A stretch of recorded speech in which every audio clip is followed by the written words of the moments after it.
Hello, Dr. Lane, and welcome to Computer Science Chats. How are you? Uh, I'm doing very well, delighted to be here. All right, so I prepared several questions to ask you. First, could you please introduce yourself and your educational background? My name's Julia Lane, and I'm a professor at New York University. My training is as an economist, but I seem to have ended up doing lots and lots of data work. Yeah, so I know that your background is in economics, and while I know that economists use a lot of data, what is it that inspired you to focus your work in data management within the government? That's a great question. So my PhD is in economics, my master's is in statistics, and what I ended up doing was I was interested in answering questions. That's why people go into economics, right? You look at the economy and society around you and you want to say, oh, what's happening here? So this is a little bit of a long answer, so bear with me. I was interested in, as a young assistant professor, I was interested in the return to investment in training. Now, your target audience here is high school students, right? So, you spend all your time in education, then you come out at age 18 or at age 22, out of the sausage factory, and you go into the workforce.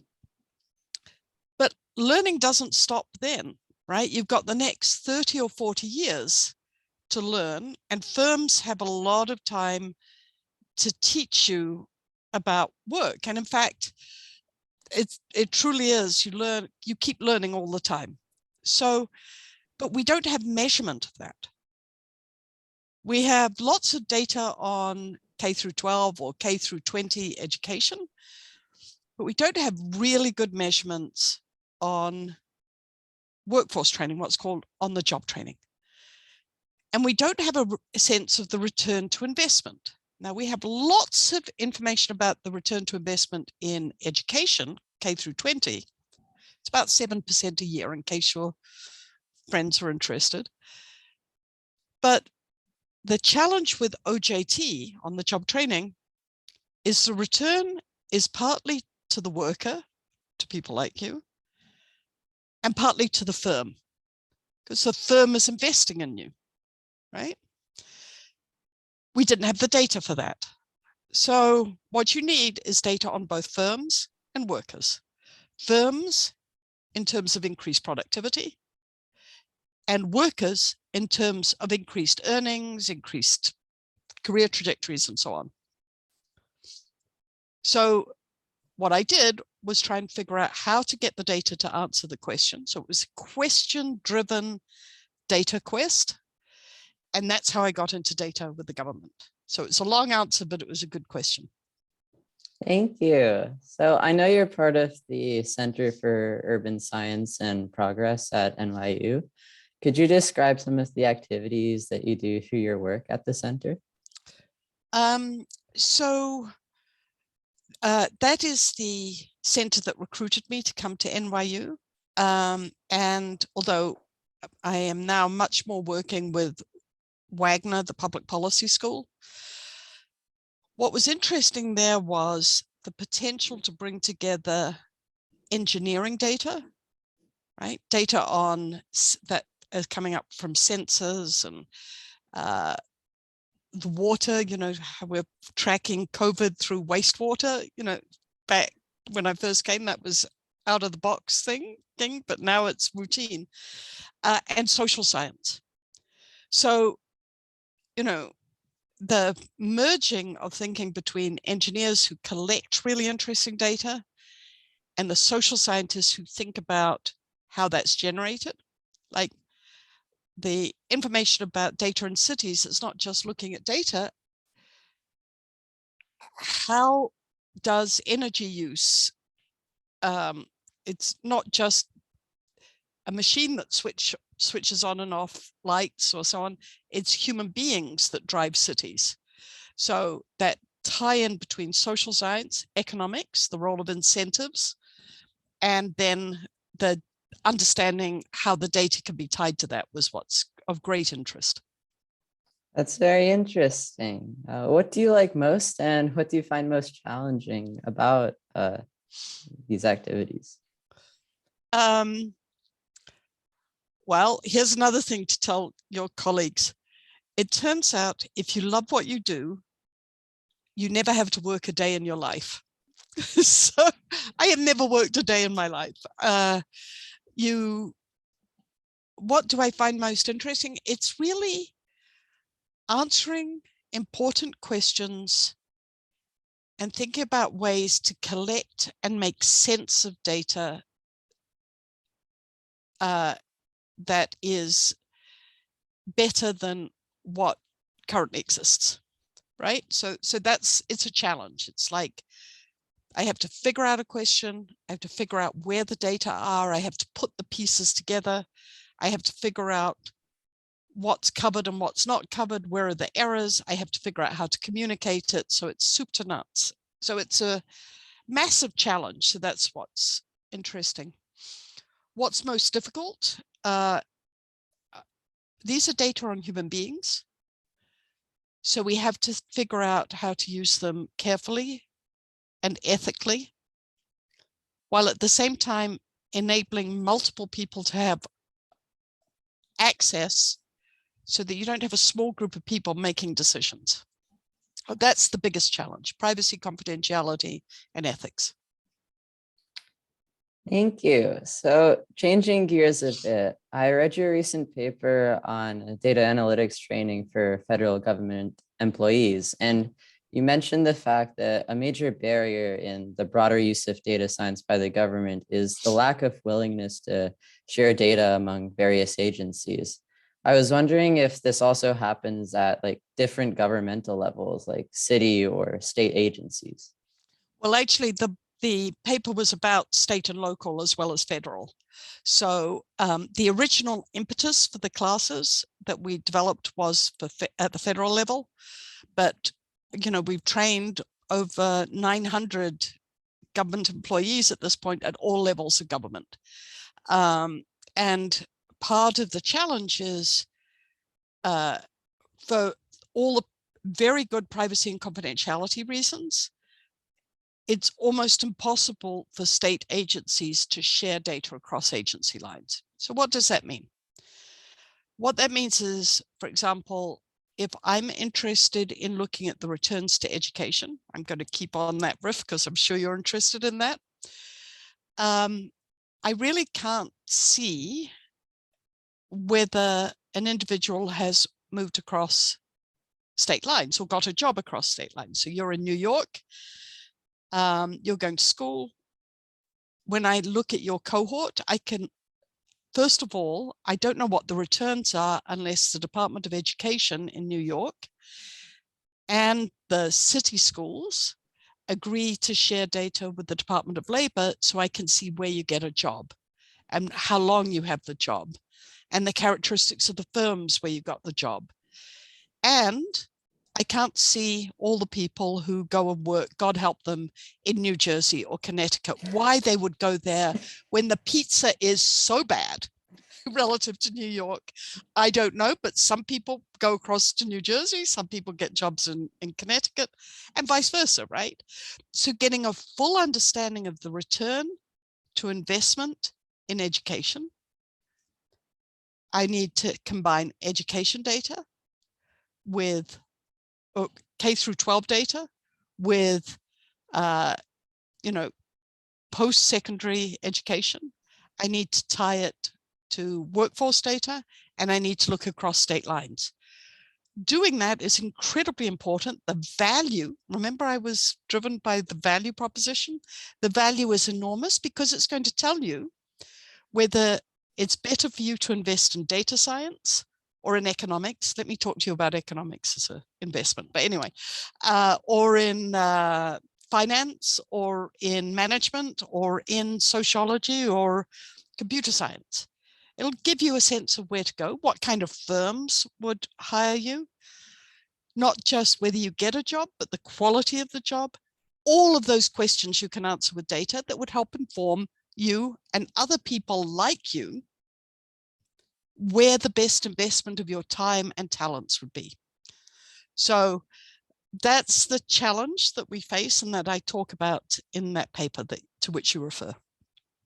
Yeah, what about between governments? As in, how does data sharing work at the international level?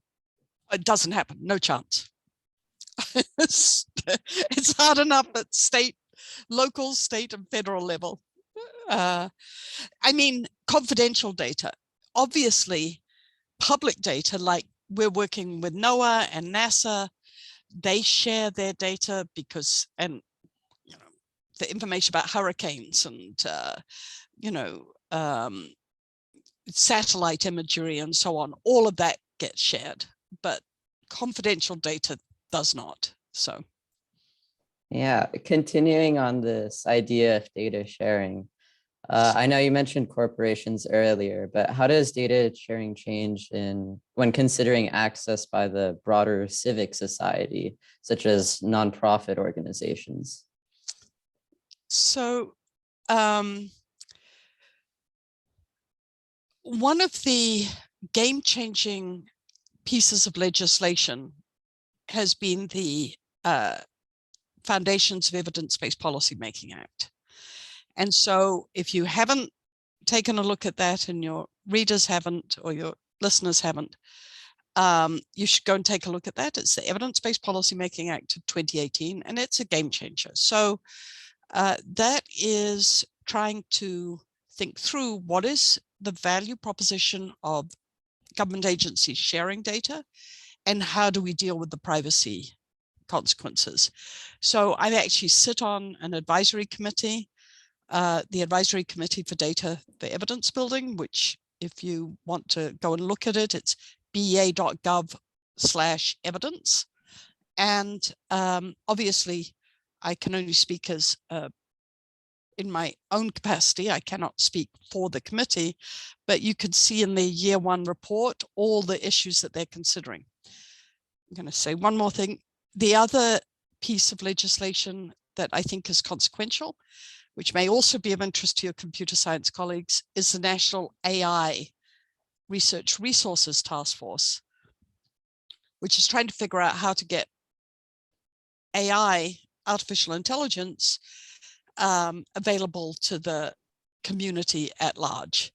And that we just submitted our report, interim report, to the President and to Congress.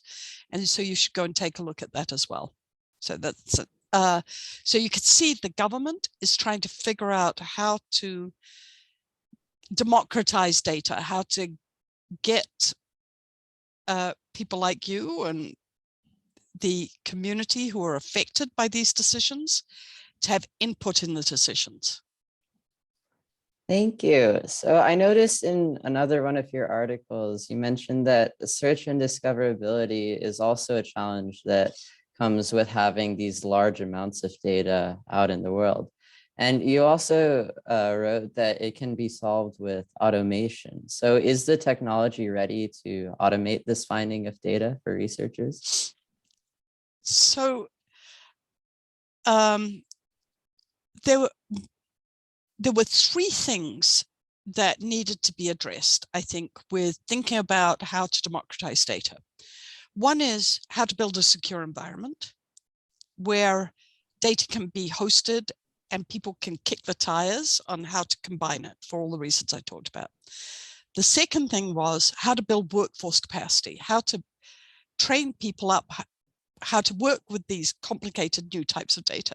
As you know, it's not just writing code, it's thinking. And then the third thing is search and discoverability. So one thing that we learned was, when someone like you wants to come in and answer a question, what's the ROI for data science investment? What data can I use? What data can I go to? There's no way of finding that right now. Now, Title II of the Evidence Act says agencies have to provide information on how their data are being used, for what topics, and the usage of those assets. So how are you going to do that? Because people would come to me and say, I've got this question, what data are available and who are the experts? And I'd kind of think about it and I think, well, there's so-and-so and there's so-and-so. That's, if you think about it, a very 20th century approach. It's like going into a bookstore and asking a human being, what books have been written about X, right? I happen to like I'm interested in the American Civil War. So what good books have been written about Ulysses S. Grant? And there'd be someone there who would say, oh, go and host. So Jeff Bezos, when he built Amazon.com, what he did was he built that based on new technology. So you could automate and build a community of knowledge around books. And then, of course, it became around products as well. So what I was thought was, how can we build a search and discovery platform for data, just like Bezos did for books? So how are we going to do that? So that's the technology that we're building together with Johns Hopkins University, Elsevier, Texas Advanced Computing Center, and it's super cool. So what you have to do, I'll be brief, but I can go on. You can look at the Harvard Data Science Review piece. What you can do is you can just read 18 million publications and find out how data sets are called out. Well, that's kind of hard to do for a human being, but you build a machine. You build natural language processing and machine learning models. We ran a Kaggle competition called Show Us the Data. So Google Kaggle and Show Us the Data. You'll see the challenge that we launched. We had 1,600 data science teams from all over the world, and they figured out how to help us do it. So that is in train. It's responding to Title II of the Evidence Act. It's super exciting, and it's using automated tools to find out how data are being used, so that when you want to find out what data sets to use, you automatically tap into a knowledge community. That's very interesting. Isn't it cool? Yeah. See what you could do? Yeah. So I know you said that you support improved data science education for government workers. What are some skills that high school students can develop now to be able to conduct data analytics? So I know that there is an automatic tendency to think data science is writing code. It is not writing code. Not. Okay. So the first thing is learning how to understand how to ask a question. So that means data science is a team sport, right? There's going to be some people who are really good at figuring out the questions. Some people who understand the second piece is understanding the data generating process, right? So just because you have data on taxi rides or data on 311 calls, how are those data generated? What's the coverage? Like, is there some group that's more likely to make 311 calls than others? And who's not covered? Babies aren't making 311 calls. Old people may not be making them or may be disproportionate. So thinking through the data generating process and the coverage is number two. So there's going to be some people who know how to ask questions, some people who know the data generating process, some people who know how to code. Yay, right? But they're still going to be part of the team, but they're not the drivers. Then, and this is super important as well, people who can communicate. So you could go like 99.9% of the way, like the O-ring disaster with the Challenger, the O-ring problem with the Challenger.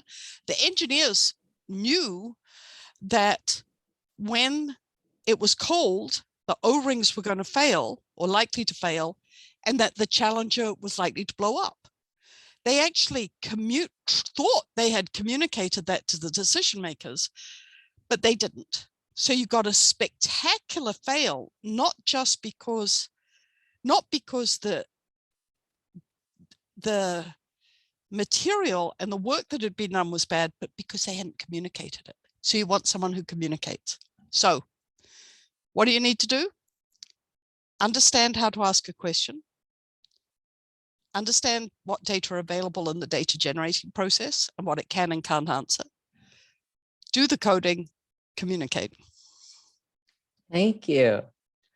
Where do you think that data science is going to go in the future?